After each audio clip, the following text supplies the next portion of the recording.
Dynamic business leader. Ladies and gentlemen, it is my privilege in reading out his small profile to you. Manish is currently the chairman and co-founder of Team Lease Services, India's largest temporary staffing firm. The 4-year-old firm has now 70,000 employees in 770 cities and towns across India. Never heard of. Earlier, he co-founded JYLF, an HR outsourcing company in 1996 that was acquired by Hewitt Associates in 2002, and consequently, he was the managing director of Hewitt Outsourcing Asia and Singapore. Manish is a member of Prime Minister's Council on Skill Development, and for those of you guys, I know you're all young and aspiring to do your MBA soon. He got his MBA from the Wharton School. Today I request him to come by in here to talk to us about his journey in making Team Lead such a huge success, and if there are tips and messages for each one of us, what could they be? Ladies and gentlemen, at the end of this presentation of Manish, we'll have Q&A. At this point in time, would I please request all of you to put your hands together and welcome on stage Manish Sabharwal. When Rahul asked me to come here and talk about my journey, I always have two problems with these kind of sessions. The first problem is it sounds like I did it, but 90% of what we've done at Team Leads is being in the right place at the right time, and for me, actually having a bunch of very smart co-founders, maybe smarter than me. The second problem I have is it sounds like I knew what I was doing.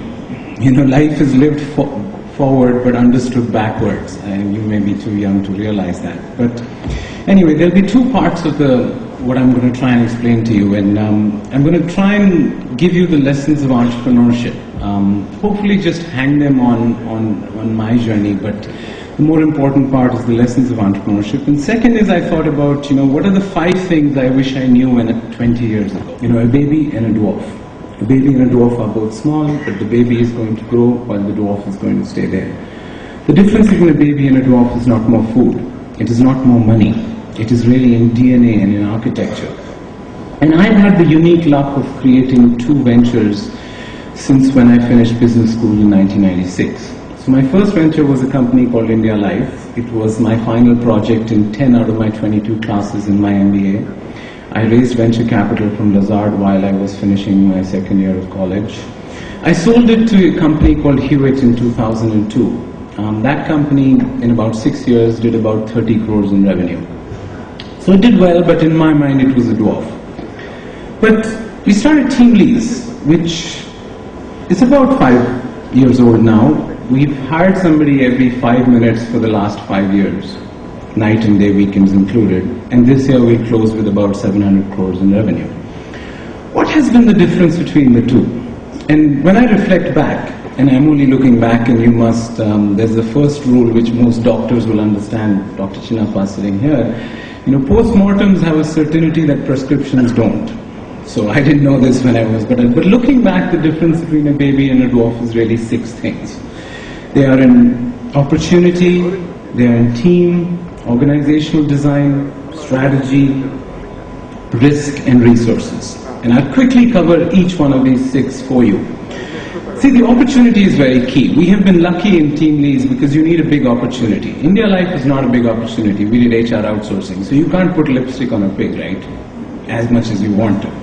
But in Team Leads, we are a child of India's 5 labor market transitions: farm to non-farm, rural to urban, unorganized to organized, subsistence self-employment to wage employment, and school to work. So there are 600 million people who will make this transition. These are journeys to a better life, by the way, for most Indians over the next 10 years. And we are a company which is positioned for that, so we're lucky. The second thing you have to think about an opportunity is it's not always about discovering new lands. It is about sometimes with seeing new eyes. What does Team Leads do? At our core, we're a labor contractor. There are about 1 million labor contractors registered in this country.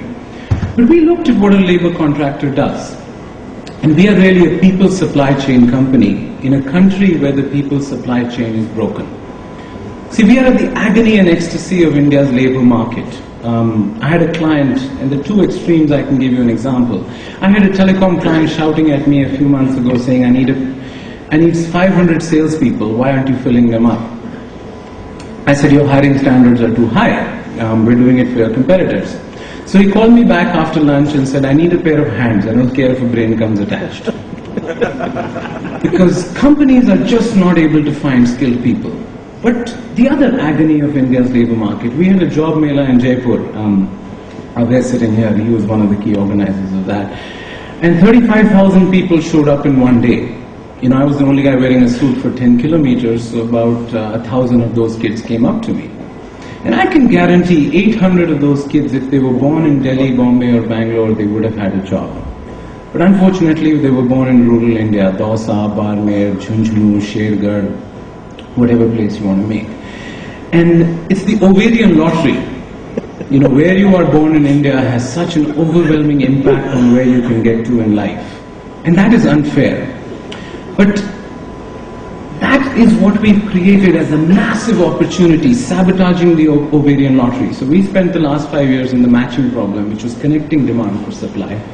And now we will spend the next 5 years in the mismatch problem, which is repairing supply for demand. So my fundamental point is find an opportunity which is very large. You know, you're sitting on the nose of a rocket and the rocket takes off. Most people think they took off, but it was the rocket which took off. And that's really what's happened with us. The second important element of the difference between a baby and a dwarf is the team. And this is where most people go wrong. You know, entrepreneurship is a team sport. Most people believe it's a solo sport. Steven Spielberg was absolutely right when he said, you know, directing is 90% casting. Because the key part of growing a venture is putting together your team. And that has been the difference between team leads and India Life, right? In team leads,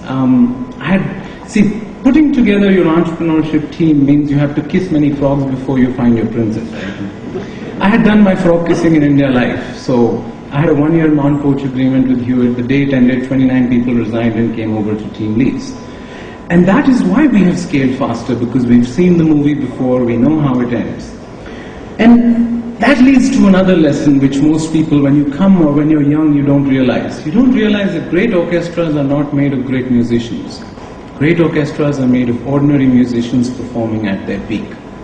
And when you come out of business school, you choose biology over chemistry. Like I did. When I came out of business school, I used to think somebody smart was intelligent, was street smart, was articulate, was highly intelligent. As I grow older, you must always choose chemistry over biology. You know, people who get along with each other, people who realize that for you to win, the other person doesn't have to lose. People who get along, you know, because finally, school is very different from work. You know, I went to boarding school in Ajmer, and I just visited my teacher there, my maths teacher. And I asked him, you know, you used to be so vociferous about academics. But as I've grown older, I'm not sure. I think temperament trumps intellect always as you grow older. He says, absolutely. So I was surprised. I said, why do you say that? He says, you know, in school to get ahead, you need to work alone. In the workplace or in the real world, you can't do anything alone. You have to get things done through other people. In fact, in school we have another word for teamwork.